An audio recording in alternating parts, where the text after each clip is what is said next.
Duryodhanan Indian ഇതിഹാസമായ മഹാഭാരതത്തിലെ പ്രതിനായകൻ.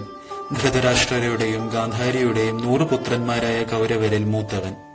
പാണ്ഡവരാജ്യം കീഴടക്കാൻ അവരെ കബളിപ്പിക്കുകയും പാണ്ഡവരെ വനവാസത്തിന് നിർബന്ധിതമാക്കുകയും ചെയ്ത നരാധമൻ. നൂറ്റാണ്ടുകൾ കൈമാറി വന്ന മഹാഭാരത കഥകൾക്ക് പറയാനുള്ളത് നീചനായ സുയോധനനെ കുറിച്ചാണ്. ദക്ഷിണേന്ത്യയിലെ ഒരേയൊരു ദുര്യോധന ക്ഷേത്രമായ പെരുവിരുത്തി മലനട നിവാസികൾ ആരാധിക്കുന്ന സുയോധനൻ കെട്ടുകഥകളിലെ ദുര്യോധനനിൽ നിന്നും വ്യത്യസ്തനാണ്.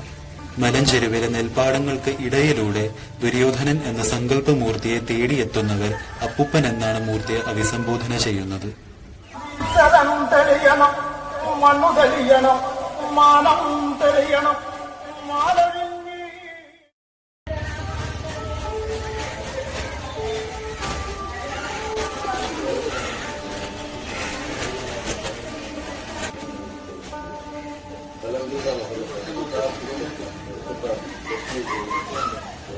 ഈ അമ്പലം എന്ന് പറയുമ്പോൾ ഇതിന്റെ പ്രത്യേകത എന്ന് പറഞ്ഞാൽ ഇത് ക്ഷേത്രം എന്ന് പറയാൻ പറ്റത്തില്ല.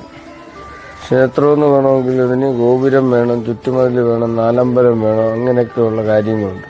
ഇത് പ്രകൃതിയായിട്ട് ഇണങ്ങിച്ചേർന്ന ക്ഷേത്രം, അമ്പലം, അങ്ങനെ ദേവാലയം എന്ന് പറയാനേ പറ്റത്തുള്ളൂ. പ്രകൃതിയുമായി ഇഴചേർന്ന് നിലകൊള്ളുന്ന മലനട അമ്പലത്തിൽ സർവപക്ഷി മൃഗാദികളും സ്വാഗതാർഹരാണ്.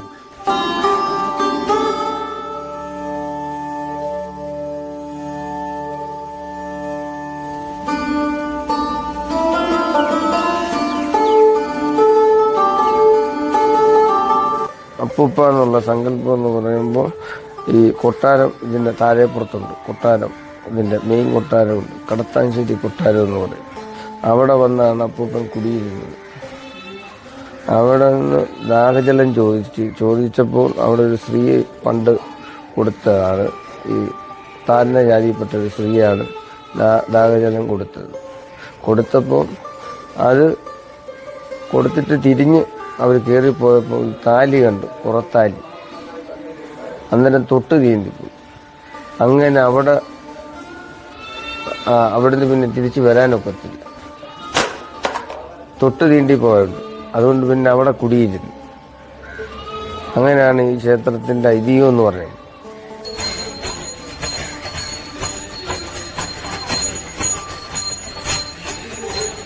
അടവി തമ്പുരാന്, ഈ താഴെപ്പുറത്ത് അടവി തമ്പുരാന് ചുട്ടുപൂജ. എല്ലാ കാച്ചിലെ കിഴങ്ങ്, ഈ നമ്മുടെ മണ്ണിൽ നിന്ന് കിളിച്ച് വരുന്ന ചേമ്പ്, എല്ലാ ഐറ്റങ്ങളും അതിനകത്ത്, ഏത്തയ്ക്ക ചുട്ടത്, പുഴുങ്ങിയത് എല്ലാം അതിനകത്ത് വരുന്നു. അതിനകത്ത് അവിടെ ഒരു പൂജയുണ്ട്, താഴെപ്പുറത്ത് അടവി പൂജ. പിന്നെ മൂർത്തി പൂജയ്ക്ക് അത് തന്നെ, ചുട്ടുപൂജയും. ഇത് ഒരുപാട് കലശം അന്ന് ഞാൻ ആദ്യം പറഞ്ഞില്ലേ, കലശം കൊടുത്തപ്പോൾ തൊട്ട് കിണ്ടി കള്ളായിരുന്നു കൊടുത്തത്. അതാണ് ഇപ്പോഴും ഇവിടുത്തെ ആചാരം. കലശം ഇപ്പോഴും ഇവിടെ കള്ളാണ് വെച്ച് പൂജിക്കുന്നത്. ഇവിടെ നിന്ന് പ്രത്യേകം 2-3 തെങ്ങും ഉണ്ട് ഇവിടുന്ന്, പണ്ടാരക്കര ഇവിടെ നടക്കുന്നത്. പിന്നെ ഇവിടുത്തെ വഴിപാടുന്ന കള്ളയെ മുറുക്കാന് കരിപ്പോട്ട്, ചുമന്നപെട്ട്, കറുത്തപെട്ട്, ചാരായം, പാറ്റിയാരായം. ഇപ്പം അതൊക്കെ ലിക്കറായി. അങ്ങനെ ഓരോരോ പരിഷ്കരിച്ചിട്ടുണ്ട് ഒരുപാട്. തമോഗുണ പ്രേരകമായ ചിന്തകളും പ്രവൃത്തികൾക്കും പേര് കേട്ട കൗരവ രാജാവായ ദുര്യോധനൻ ഒരു ക്ഷേത്രത്തിലെ പ്രധാന ദൈവമായി ആരാധിക്കപ്പെടുന്നത് കൗതുകം ഉണർത്തുന്നതാണ്. ആദ്യകാല ദ്രാവിഡ ഗോത്രങ്ങളുടെ പാരമ്പര്യങ്ങളും ആചാരങ്ങളും പിന്തുടരുന്ന ഈ അമ്പലം സാധാരണ ഹൈന്ദവ ക്ഷേത്രങ്ങളിൽ നിന്നും വ്യത്യസ്തമാണ്. ഈ മലപൂജ, പിന്നെ ഇലവെട്ടി, ഈ ചീനിയും വെച്ച്, നമ്മുടെ കോഴിയിറച്ചിയൊക്കെ വെച്ച്, മദ്യവും വെച്ച് പൂജിക്കും. അതിനാ മലപൂജ എന്ന് പറയും. ഇപ്പം പിന്നെ ഇവിടെ കരിപ്പൂട്ടി ഇതെല്ലാം വെച്ച് താലത്തിനകത്ത് തന്നു മലപൂജ, മൂർത്തിപ്പൂജ. ഇപ്പോൾ ഒരുപാട് 52 പരിപാടികൾ ഇതിനു വേണ്ടി.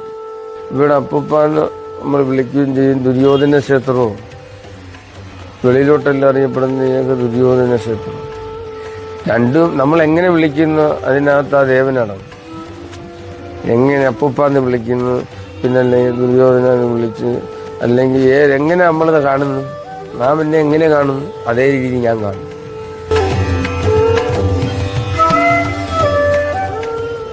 ജീവിതത്തിലെ ഓരോ ക്രിട്ടിക്കൽ മൂവ്മെന്റിൽ എവിടെയും പരിഹരിക്കാൻ വയ്യാത്ത ചില പ്രശ്നങ്ങൾ ഉണ്ടാകുമ്പോൾ ഇവിടെ വന്നിട്ട് അതിൽ പരിഹാരം കണ്ടിട്ടുണ്ട്. അതാണ് ഈ വിശ്വാസത്തിൻ്റെ കാരണം. ഈ അമ്പലത്തിലുള്ള ഏറ്റവും വലിയ വിശ്വാസം. ഏറ്റവും ഒരു ചുരുക്കി പറഞ്ഞാൽ പല രീതിയിലും നമുക്ക് പരിഹരിക്കാൻ വയ്യാതെ വന്ന ചില കാര്യങ്ങളൊക്കെയാണ് ഇവിടെ വന്നിട്ട് പരിഹരിക്കാൻ കഴിഞ്ഞിട്ടുള്ളത്.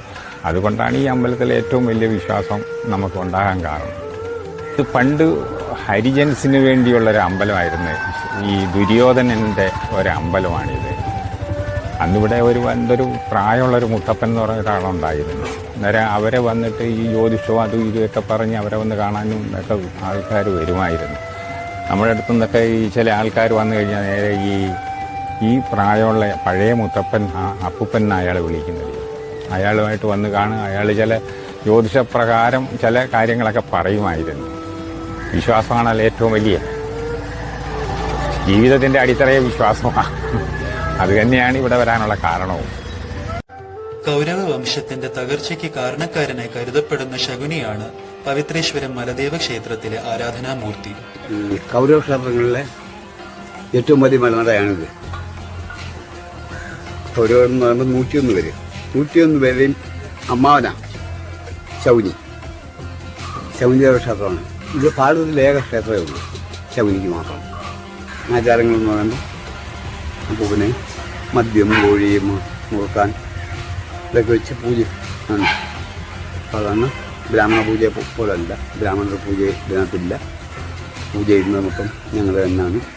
ദ്രാവിഡ പൂജ തന്നെയാണ് ചെയ്യുന്നത്.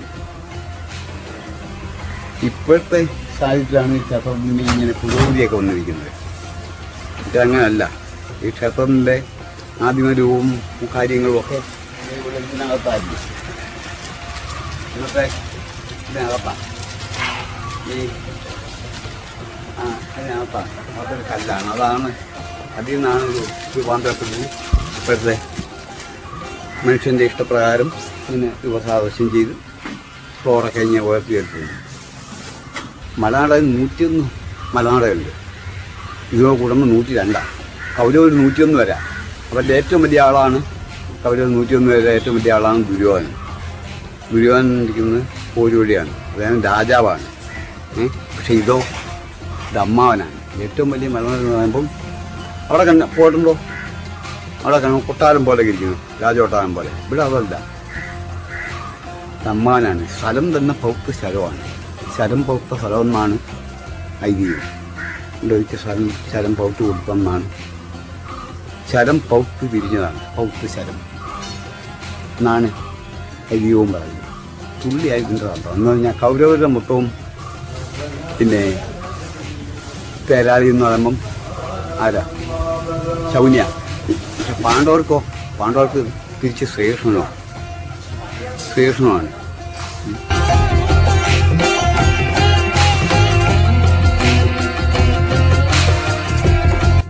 കൊടി കൊടുക്കുന്നതിന് ഒരു കുടുംബം, ഒരു ജാതിയുണ്ട്. പിന്നെ കള്ള് ചെത്തുന്നതിന് ഈഴവർക്ക് സ്ഥാനമുണ്ട്. അങ്ങനെ ഓരോരുത്തർക്കും ഓരോന്നുമുണ്ട്. പക്ഷെ പൂജയ്ക്ക് ദ്രാവിഡർ മാത്രമേ ഉള്ളൂ. അത് ഈ ക്ഷേത്രങ്ങളെല്ലാം അത് തന്നെ. അപ്പം അതേപോലെ അല്ല പുള്ളി ഇവിടെ ഒളിഞ്ഞിരുന്ന് ചെയ്തില്ല. പുള്ളിക്ക് ഇവിടെ മറ്റേ അറവി പൂജ, അവര് പൂജ, ഇങ്ങനെ അങ്ങനെയുള്ള പൂജകളൊന്നും കാര്യമൊന്നുമില്ല. ഇവിടെ കൊടി കയറ്റേ ഉള്ളൂ, കൊടി ഇറക്കില്ല. കൊടി ഇറക്കുന്നെന്ന് പറഞ്ഞാൽ ഇനി അടുത്ത വർഷം കൊടി കയറ്റുന്നതിൻ്റെ അന്നേ ഉള്ളൂ. അതായത് അപ്പോൾ തുമ്പി എപ്പോഴും ധ്വജം വേണം, കൊടി വേണം. വലിയൊരു തുമ്പി എപ്പോഴും ധ്വജം വേണമല്ലോ.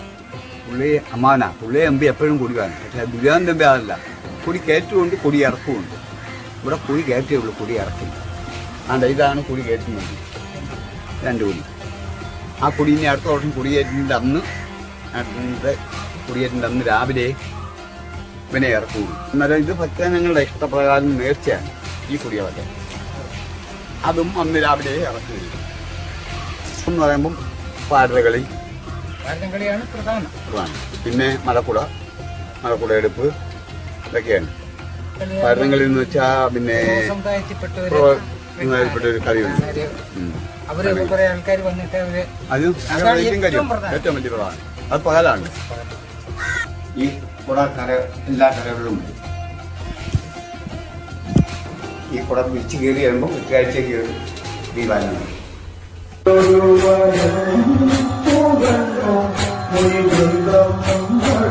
നാരായണായ നാരായണായ നമഃ